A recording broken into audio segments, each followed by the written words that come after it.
அஸ்ஸலாமு அலைக்கும். இன்னைக்கு ராபியா குக்கிங்கில் என்ன செய்ய போகிறோம் அப்படின்னா ஒரு சிக்கன் வறுவல் தாங்க செய்ய போகிறேன்.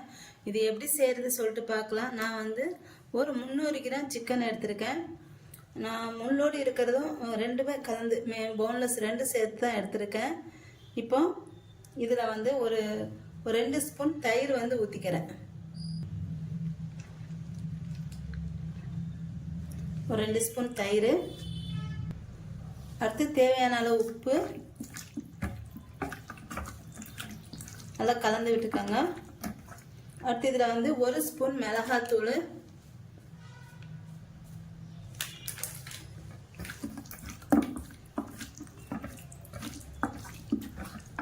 அடுத்து ஒரு 1/4 ஸ்பூன் மஞ்சள் தூள்,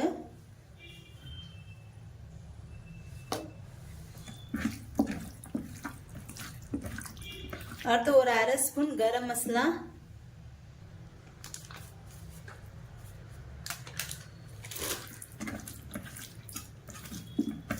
அடுத்து ஒரு 1 ஸ்பூன் 65 மசாலா.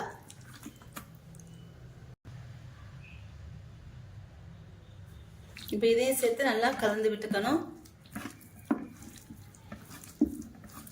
இப்போ இதெல்லாம் நல்லா கலந்து விட்டாச்சு. இப்போ இதை வந்து ஒரு 10 நிமிஷம் வச்சிடுறேன். நான் வந்து இப்போ இது ஒரு 10 நிமிஷம் ஆயிடுச்சு. இப்போ இதை நான் வந்து பொரிச்சு எடுத்துக்கிறேன். இதை வந்து இப்போ ஒரு பேன் வச்சிருக்கேன். இதில் வந்து கொஞ்சம் எண்ணெய் வந்து ஊற்றிக்கிறேன்.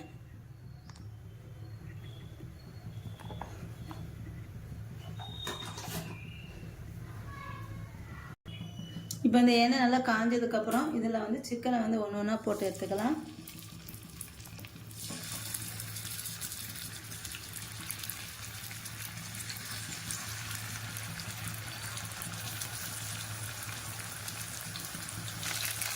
இந்த சிக்கன் எல்லாத்தையும் பிரட்டிக்கிறேன்.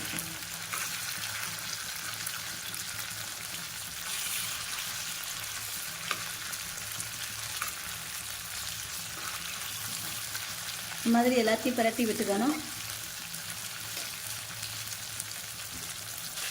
இப்போ இதை வந்து நல்லா பொரிச்சாச்சு. இப்போ இதை எடுத்துடலாம். இப்போ நான் வந்து அதே எண்ணெய் தான் வச்சுருக்கேன். இப்போ அதிலே எடுத்து 1 ஸ்பூன் இஞ்சி பூண்டு பேஸ்ட்டை வந்து சேர்த்துக்கிறேன். கறியில் கூட சேர்த்துக்கலாம். நான் கறியில் வந்து சேர்க்கலை. இந்த இதில் தான் 1 ஸ்பூன் இஞ்சி பூண்டு பேஸ்ட்டை வந்து சேர்த்துக்கிறேன். இப்போ நல்லா பொரியணும்.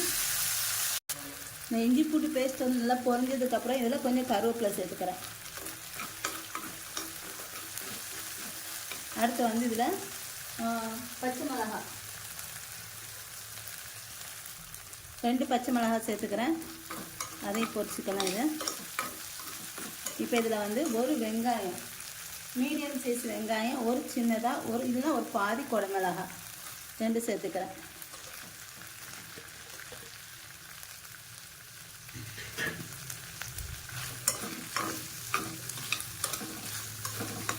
இப்போ இதை நல்லா வதங்கணும். இதில் வந்து இந்த மசாலாவில் வந்து கொஞ்சமாக உப்பு சேர்த்துக்கிறேன். சிக்கனில் உப்பு சேர்த்துருக்கிறதுனால கொஞ்சம் கம்மியாக அதில் வந்து உப்பு சேர்த்துக்கிறேன். இந்த வெங்காயம் வந்து ரொம்ப வந்து வதங்கக்கூடாது. கொஞ்சம் ஒரு பாதி அளவு வதங்கினா போதும். இப்போ இதில் வந்து சிக்கனை வந்து சேர்த்துக்கிறேன்.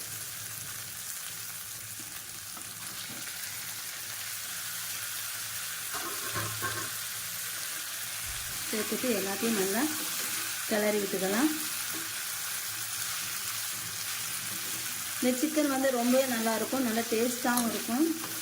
இந்த மாதிரி செய்கிறதுனால இதை நல்லா எண்ணெயில் பொரித்து கூட செய்யலாம். நான் வந்து சும்மா எண்ணெயில் போட்டு இந்த மாதிரி பரட்டி விட்டுட்டு அப்புறம் எடுத்துருக்கேன். அவ்வளோதாங்க. சிக்கன் 65 அதாவது வறுவல் எதுனாலும் சொல்லிக்கலாம். இது வந்து ரெடி ஆகிடுச்சு. இப்போ இதை வந்து எடுத்துடலாம். இப்போ இதில் கடைசியாக கொஞ்சமாக மல்லித்தலை வந்து தூவிக்கலாம். சூப்பரான சிக்கன் 65 வந்து ரெடி ஆகிடுச்சு. என்னோட இந்த வீடியோ உங்களுக்கு ரொம்ப பிடிச்சிருக்கும்னு நினைக்கிறேன்.